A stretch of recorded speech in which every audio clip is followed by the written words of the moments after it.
Jesus, groot beamal, sterke verlosser, magtige Heer en Heiland, Immanuel, God is met ons, reddende Heere, levende woord.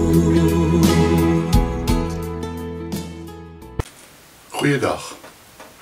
Die tweede kernelement van die verbond is die nageslag en die menigte van nasies wat daarin voorspel word vir Israel. Van die begin af besef vir mense hier is meer op die spel as net 'n vleeslike belofte van seën. Hier is eintlik twee beloftes wat in mekaar ingeweef is en dwarsdeur saamloop. Saam met die nageslag word beloof dat al die volke van die aarde in Abraham geseën sal word. Dat Abraham die vader van 'n menigte van nasies sal wees. Ja, dat die Here hom tot nasies sal maak. En dat nasies en konings van volke uit Sara sal voorkom. Dit gaan dus in elke geval nie net om die volk Israel nie. Dan dink 'n mens dadelik aan die lyn wat deur die profete loop, dat al die nasies na Jerusalem sal stroom. Die bekendste voorbeeld is die profesie in Jesaja, dat daar 'n tyd kom wanneer die Sionsberg hoog bo ander berge sal uittroon. Dit word waarskynlik simbolies bedoel. En dan sal al die nasies daarin stroom. Baie volke sal daarna toe gaan en sê, kom laat ons optrek na die berg van die Here toe, sodat hy ons sy wil kan leer en ons daarvolgens kan lewe. Ons kry ongeveer dieselfde profesie in Micha 4 vers 1 tot 5. Maar dieselfde gedagte van die volke wat na Jerusalem sal stroom, of elders die Here sal begin dien, kom dikwels in verskillende vorms voor. Dink maar net aan die wonderlike profesie oor Egipte in Jesaja 19. Die profesie eindig so: die Here, die Almagtige, sal hulle seën en sê, geseënd is my volk Egipte, geseënd is Assirië wat deur my geskep is, en geseënd is Israel, my eiendom.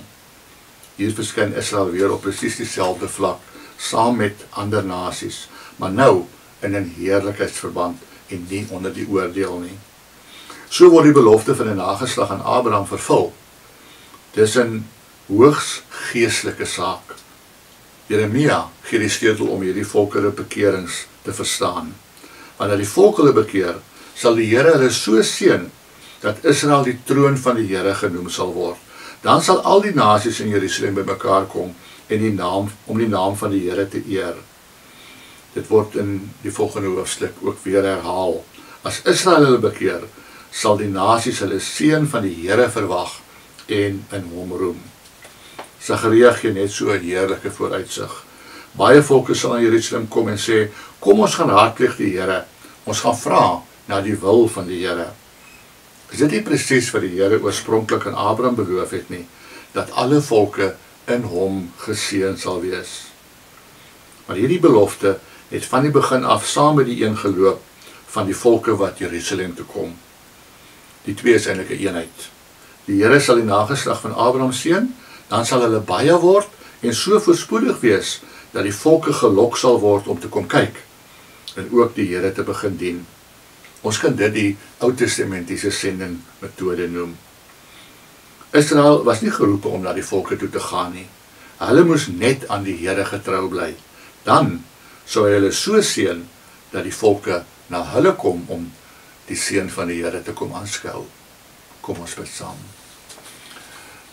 Dierbare Here Jesus, help vir ons om ook te leer dat ons net so in die geloof in U moet lewe, in gehoorsaamheid aan wat U vir ons voorgeskryf het, dat ander jaloers sal word en sal kom kyk wat ons het wat hulle nie het nie, sodat hulle ook vir U kan begin dien. In Jesus se naam. Amen.